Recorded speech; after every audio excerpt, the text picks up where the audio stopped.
오늘은 에스더서를 볼 겁니다. 에스더서는 보통 아마 이런 말씀이 여러분의 귀에 제일 많이 맴돌 겁니다.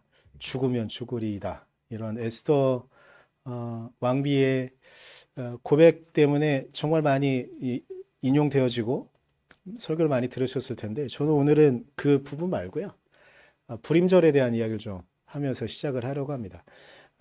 이스라엘 백성들에겐 중요한 3대 절기는요, 우리에게 3대 절기가 있다고 하더라고요. 저는 2대 절기만 알았는데, 원래 우리나라도 3대 절기래요.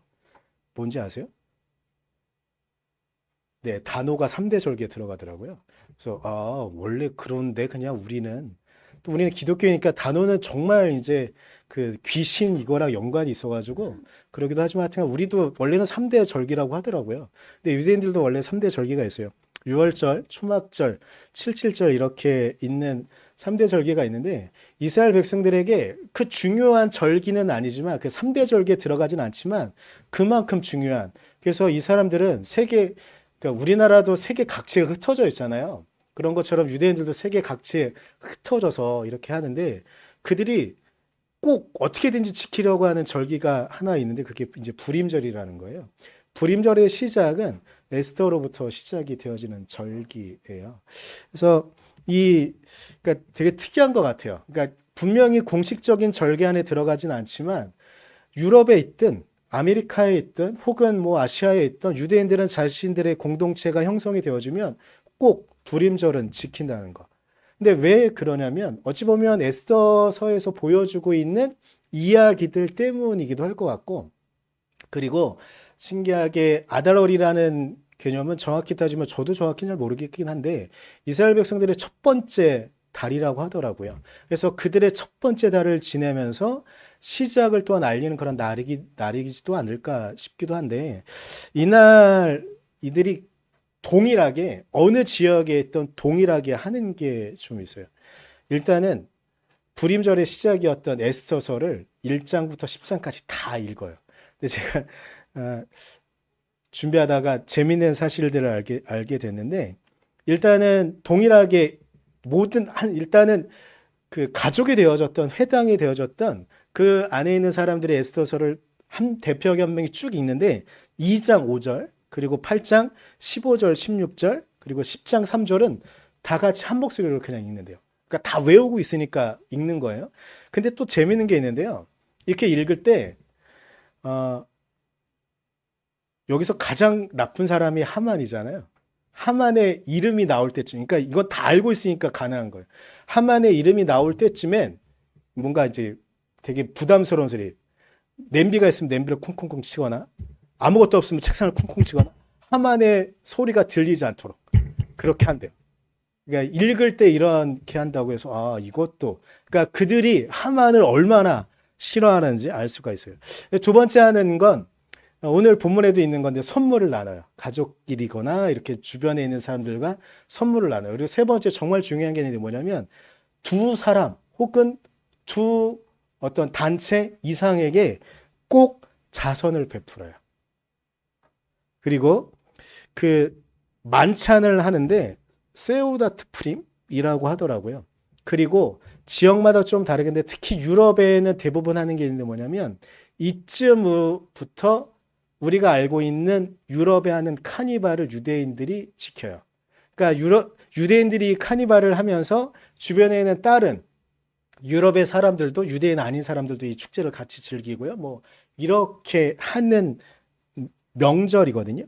그런데 이 불임절은 어떻게 시작되었느냐? 다들 아실 거예요. 에스더서에 대한 이야기는 그래서 제가 굳이 하지 않을 건데 일단 기본적으로 이날 일어나는 일은요. 하만이 준비했던 게 있었었어요. 유대인들을 몰살하려고. 유대인들을 페르시아가 점령하고 있는 지역이 되게 넓었는데 그 지역 안에 있는 흩어져 있는 유대인들을 다 몰살하기 위해서 하만이 준비를 해요. 하지만 그 하만의 계획은 에스더와 모르드게의 일에 의해서 그리고 궁극적으로 하나님께서 그 일을 역전시켜서 그 하만의 계획은 무너지게 되어지죠. 그리고 오히려 이제 모든 각지에 흩어져 있는 사람들이 하나님을 찬양하며 하나님께서 그들을 구원하신 그 이야기를 선포하며 찬양하는 날이 되어지게 된 것이요. 그래서 이날 어떤 일이 일어났는가에 대한 이야기를 9장 22절에는요. 선생님이 넘겨주세요. 잘 안 넘어가네요. 9장 22절에는 이렇게 말하고 있어요. 이날에 유대인들이 대적에게서 벗어나서 평안함을 얻어. 그러니까 이 사람들 대적이 있었다는 거예요. 근데 여기서는 우리는 보통 하만에 대한 이야기만 하지만 하만과 주변에서 같이 유대인들을 혐오하고 있던 사람들이 있었다는 거예요. 세력이 있었다는 거예요. 그래서 그 대적들에게서 평안함을 얻고 슬픔이 변하여 기쁨이 되고 애통이 변하여 길한 날이 되었으니 라고 이렇게 말하고 있어요. 그러니까 이날은 원래대로 하게 되면 유대인들에겐 정말 종말과도 같은 그런 날이었었는데 이 날을 하나님께서 기쁨의 날로 슬픔이 변하여 기쁨이 되고 애통이 변하여 길한 날이 되도록 하나님께서 하셨다. 그 날이 바로 불임절인 거예요. 이 불임이란 단어는요. 페르시아어로 부르라는 단어가 있대요. 이 부르라는 단어는 주사위래요. 우리가 보통 생각하는 지금 육각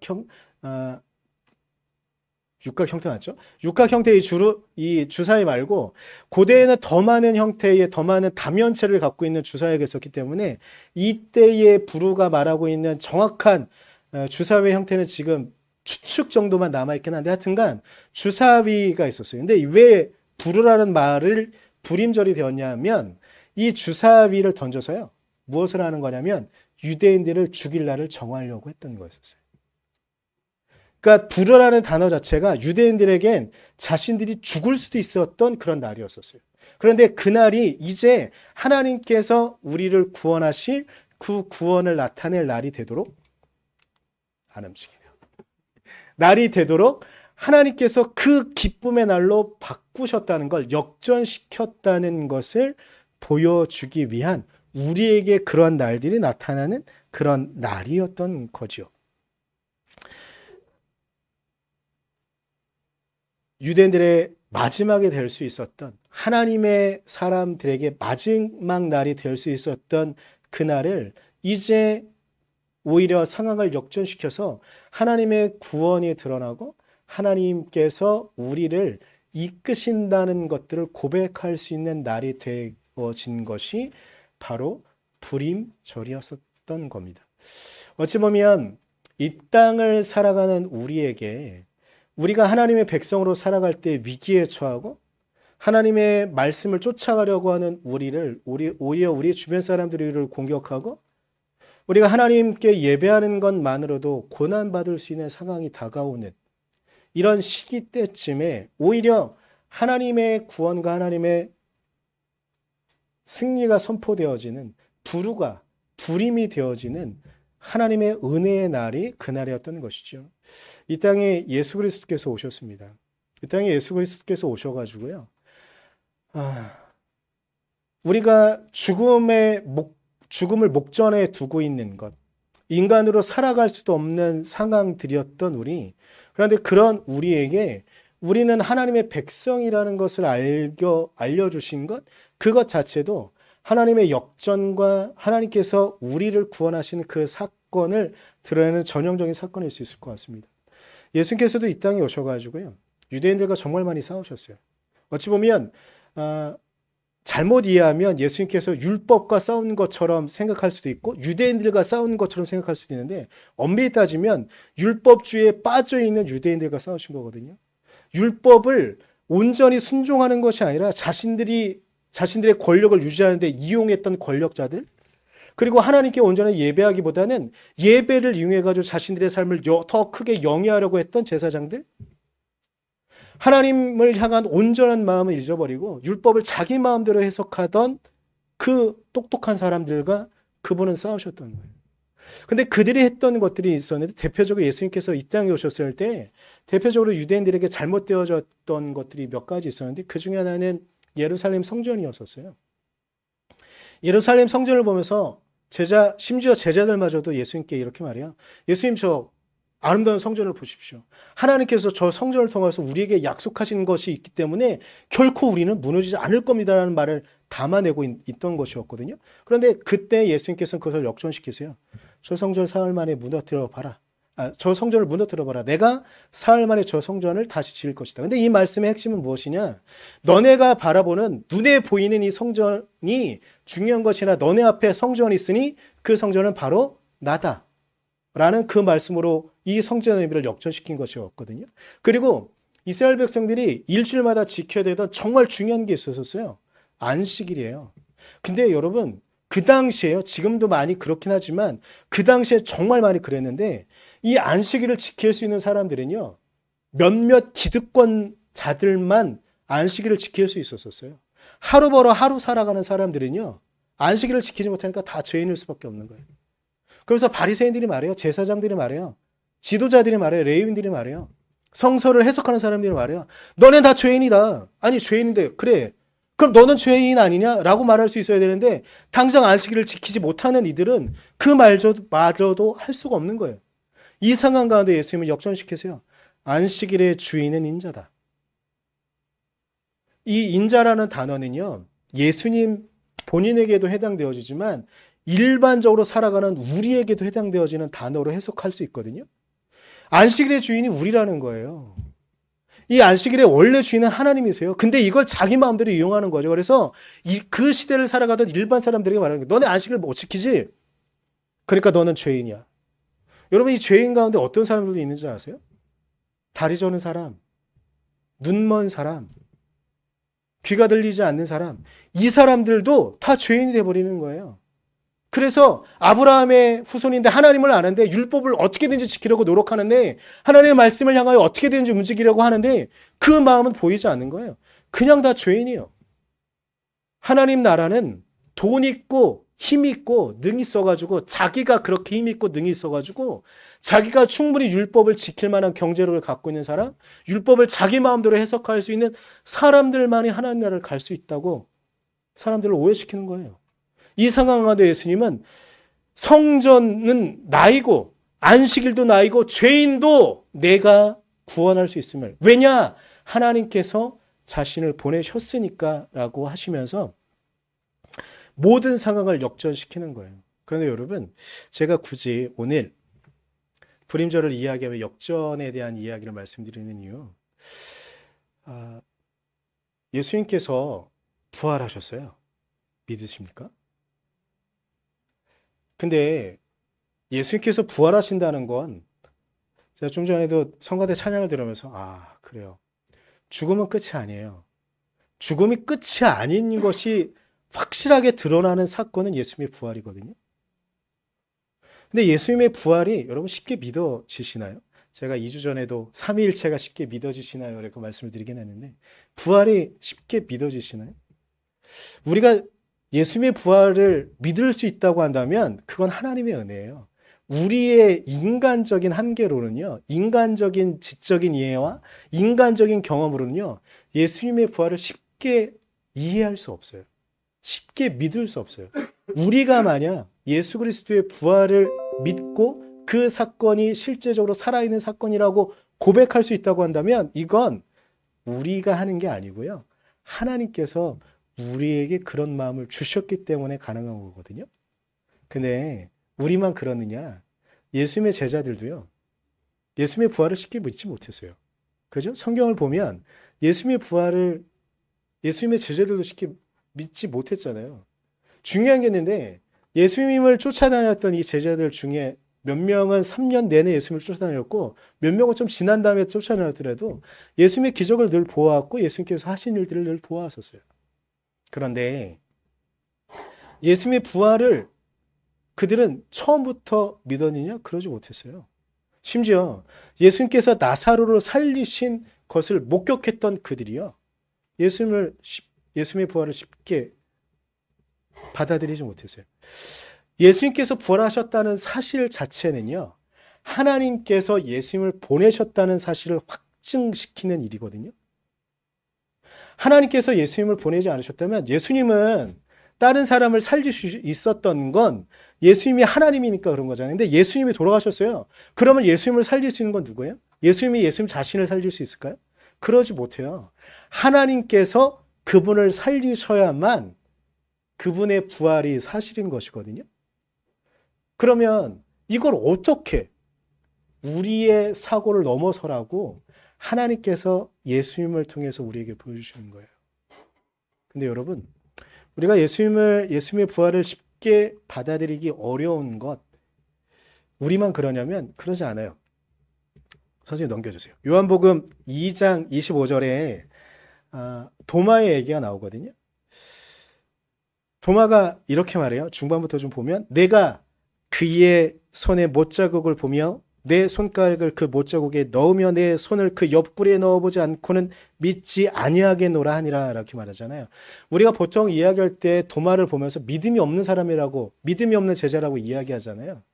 근데 여러분, 우리가 이걸 좀 다시 한번 생각해야 되는 게 있는데, 어찌 보면 우리의 의심을 우리가 때로는 의혹할 수 있는, 때로는 이게 맞아? 라고 할 수 있는 이 질문을 도마가 대신하는 걸 수도 있어요. 왜냐면요, 도마라는 제자, 우리가 보통 이것만 생각하기 때문에 도마는 그래, 예수님의 부활을 왜 쉽게 믿지 못하나. 다른 제자들도 물론 처음부터 뭐 하녀가 그리고 마리아가 예수님께서 부활하셨다는 소식을 처음에 들었을 때 베드로도 그렇고 막 정말이야 정말이야 설마 막 그리고 예수님이 바로 옆에 있는데도 예수님을 못 알아봤던 이 제자들 있는 것처럼 그런 수없이 많은 제자들이 있었는데 도마는 아예 대놓고 말해요. 내가 그분을 직접 만져보지 않고는 그분의 옆구리에 내 손가락을 넣어보지 않고는 너가 정말 믿을 수 없다. 근데 그 이야기는 우리의 말이기도 한 거예요. 근데 왜 그러냐면요. 도마라는 제자는 어떤 사람이었냐면 네. 한 번 더. 네. 요한복음 11장에 도마의 중요한 이야기가 한 번 더 나와요. 11장 6절을 읽기 전에 이 상황이 뭔지 말씀을 드리면 예수님께서 요한복음에는 3년간 이렇게 사역하신 게 나오는데 아픈 소식이 들려와요. 그의 사랑하는 세 명의 제자 마리아, 마르다, 마리아, 나사로. 근데 나사로가 죽었다는 소식을 듣게 돼요. 근데 이때 상황이 뭐냐면요. 11장의 배경이 있는데 예수님께서는 그 요한복음에 나오는 여러 가지 특이한 문구들이 있는데 너희도 나를 버리려고 하느냐라는 문장도 요한복음에 나오는 거거든요. 근데 이 말씀이 왜 나오냐면요. 유대인들이 예수님을 정말 많이 위협하고 예수님의 생명을 빼앗으려는 흉계를 정말 많이 하거든요. 근데 11장 나사로의 죽음의 소식이 들려올 때 딱 또 그래요. 이 회당에 모인 유대인들이요. 흉계를까지 꾸며요. 그래서 예수님의 말의 실수를 잡아내려고 막 이렇게 하고 이 소문이 막 들려올 때였었어요. 근데 나사로는 죽어가고 있어요. 그때 예수님께서 나사로를 향해 가려고 하시거든요. 근데 그때 제자들이 말려요. 예수님 위험합니다. 예수님 위험합니다. 근데 이때 단호하게 예수님 편을 들었던 사람이 누구냐면 바로 도마예요. 제자들에게 말해요. 우리도 주와 함께 죽으러 가자라고 말한 사람이 도마였었어요. 도마라는 사람 우리가 예수님의 그 손 옆구리 이것 때문에 도마라는 사람에 대해서 가볍게 여기지만 도마는 절대 그런 사람이 아니었었어요. 정말 다른 제자들이 오히려 말리면서 예수님 정말 위험합니다. 우리의 말 하나에 우리의 행동 하나에 당신께서 일으키는 기적 하나에 당신의 목숨이 위험할 수 있습니다. 라고 말할 때 예수님의 그 마음을 알며 우리가 믿는 예수라고 한다면 그 예수님이 맞다고 한다면 우리도 같이 예수님 편에서 죽자. 왜 두려워하느냐라고 말했던 사람이었어요. 그랬던 그가 예수님의 못자국을 만져보아야 되겠다고 말하는 건 어찌 보면 우리의 마음을 대변하는 거예요. 우리가 믿을 수 없는 상황. 여러분, 네, 이제 우리의 상황들이 처해져 있는 상황들이 좀 있어요. 우리 지난주에 최영성 목사님 설교하셨고 다음 주에 이신학 장로님 설교하실 텐데 이 두 분만 암을 겪고 있는 게 아니고요. 우리의 삶에도요. 고난과 아픔의 이야기도 좀 있습니다. 당장 이 문제가 어떻게 해결되어질까 보이지 않는 순간들이 있을 수 있어요. 저희 우리 집사님도 지지난주에 직장을 그만뒀어요. 잘렸습니다. 우리 우리 상황이 그래요. 우리 청년 영우는요. 다음 달에 군대를 가야 돼요. 제가 세세하게 설명할 수 없지만 우리 청년 영우에게는 군대 가는 게 정말 힘든 일이거든요. 미래가 보이지 않는 상황들이 좀 있어요. 제가 알고 있는 우리 교회 교인들의 상황은 그래요.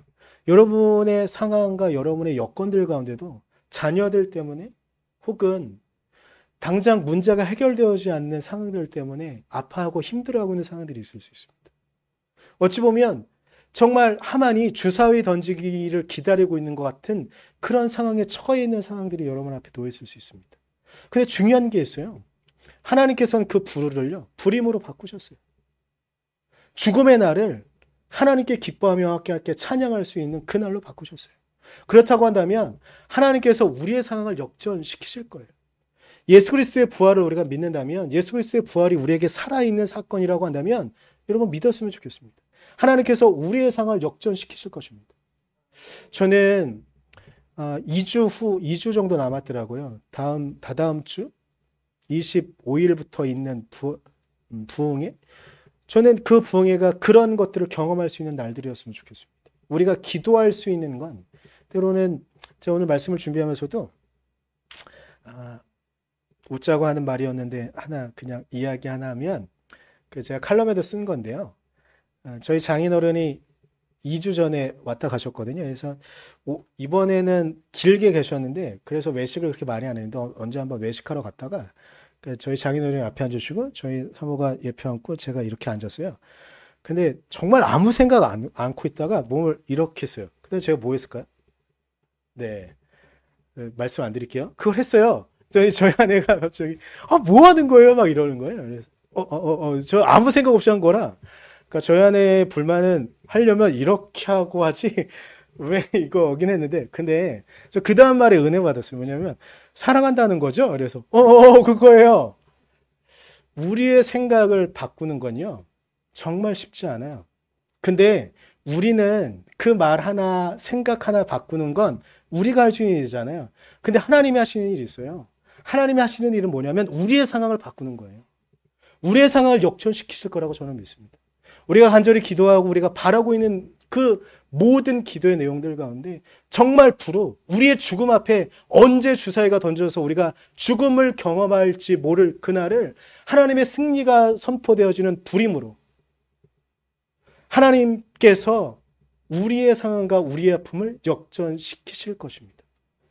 우리가 그분을 기대하며 그 부흥회를 통하여 때로는 저는 처음에 교회 다닐 때 교회 다니는 게 좋아서 다녔어요. 예수님이 좋아서 다녔던 건 아니에요. 근데 이번에 부흥회를 통해서 정말 예수 그리스도의 부활이 믿어지지 않는 이들은 부흥회를 통해서도 예수 그리스도의 부활이 경험되어지고 또한 우리의 상황이 역전되어지는 그 하나님의 만져짐이 하나님의 이끄심이 경험되어지는 부흥회가 되었으면 좋겠습니다.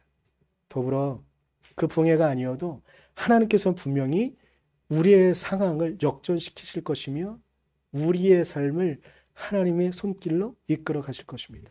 그 기대를 갖고 이 땅을 살아갈 수 있기를 간절히 소망합니다. 기도하겠습니다.